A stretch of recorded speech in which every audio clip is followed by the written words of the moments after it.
Սիրելի վահաշապատցիներ, ինչպես գիտեք, համայնքական ճակատ կուսակցությունը առաջիկայում մասնակցելու է վահաշապատ խոշորացված համայնքի հավաքանուն ընտրություններին, որին որպես համայնքի ղեկավարի թեկնածու առաջադրվել եմ ես, զինված ուժերի պահեստազորի գնդապետ Արտյոմ Էդիկի Սիմոնյանս։ 25 տարի ծառայել եմ զինված ուժերին, որից առյուծի բաժինը Արցախի եղնիկների զորամասում 15 տարի, շարքայինից մինչև գնդապետ, անցնելով բարդ և պատասխանատու ուղի։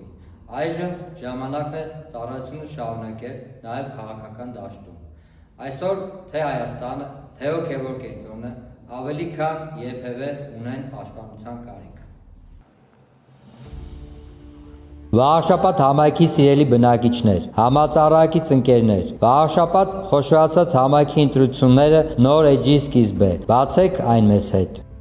Մեր հիմնական նպատակներից է հայ առաքելական եկեղեցու և ողջ հոգևոր դասի պաշտպանությունը։ Մենք որպես զինվորականներ, մեր ազգի ապագան տեսնում ենք զինվորականների շուրջ համախմբվելու ուղղությամբ, որի արդյունքում ունենալու ենք հզոր և անվտանգ, տնտեսապես զարգացած, օրենքի գերակայությամբ, կրթական որակի բարելավմամբ, արատավոր բարքերի արմատախիլ արված հզոր պետություն, պաշտպանված եկեղեցիով և Աստծո օրհնությամբ օրհնված հայրենիք։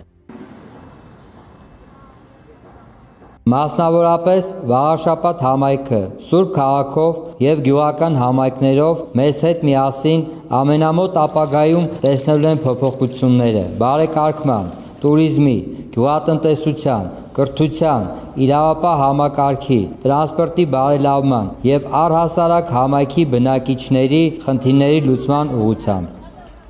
Վասն հայրենաց, հանուն արդարության և զարգացման, մենք ունենալու ենք մեր երազած համայնքը։